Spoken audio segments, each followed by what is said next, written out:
கூகுள்ல இந்த மாதிரி போய் நம்ம ஸ்விட் கேம்ன்னு டைப் பண்ணிக்கணும். கீழ வந்து ஸ்விட் கேம்ல குடுப்பாங்கல்ல ஒரு அட்டை. அந்த முக்கோணம், வட்டம் எல்லாம் போட்ட மாரி அதே மாரி அட்டை அங்கேயும் காட்டுங்க. அத நம்ம கிளிக் பண்ணி உள்ள போனா, அந்த பொம்மை வந்து பாட்டு பாட ஆரம்பிச்சுரும். ஆமாங்க, ஸ்விட் கேம்ல இல்லாத அந்த ஒரு கேம் தான் இது. இது பொம்மை பாட்டு பாடுறப்போ எப்படி அதே கேம்ல திரும்பி பார்த்து ஸ்டாப் ஆகணுமோ, அதே மாரி தாங்க இதுலயும். இதுல எப்படி விளையாடணும்னா, கீழ ஒரு வட்டமும், இந்த சைடு ஒரு இன்ட்டும் குடுத்துருப்பாங்க. நம்ம அந்த வட்டத்த தொட்டோம்னா, அங்க இருக்கிற ஆட்கள்லாம் மூவ் ஆவாங்க. இன்ட்ட தொட்டோம்னா எல்லாரும் ஸ்டாப் ஆவாங்க. அந்த பொம்மை திரும்பி பாடுறப்போ, நம்ம அந்த வட்டத்த தொடணுங்க. அந்த பொம்மை திரும்பி பார்க்குறப்போ, நம்ம இன்ட்ட தொட்டோம்னா எல்லாருமே ஸ்டாப் ஆயிருவாங்க. ஆனா, இதுல அந்த ஸ்குவிட் கேம்ல வர மாதிரி ஷூட்லாம் பண்ண மாட்டாங்கங்க. அவுட் ஆயிட்டா ஓவராலா அங்கருந்து மூவ் ஆயிருவாங்க. இதே மாரி தொடர்ந்து அந்த கோட்டுக்கிட்ட வரையும் போனோம்னா, கடைசில வின்னர் மாரி ரிப்பன்ஸா கொட்டும்.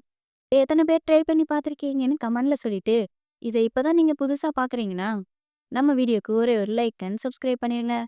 அது மட்டும் இல்லாம இந்த கேம் எப்படி இருந்ததையும் மறக்காம கமெண்ட்ல சொல்லிருங்க.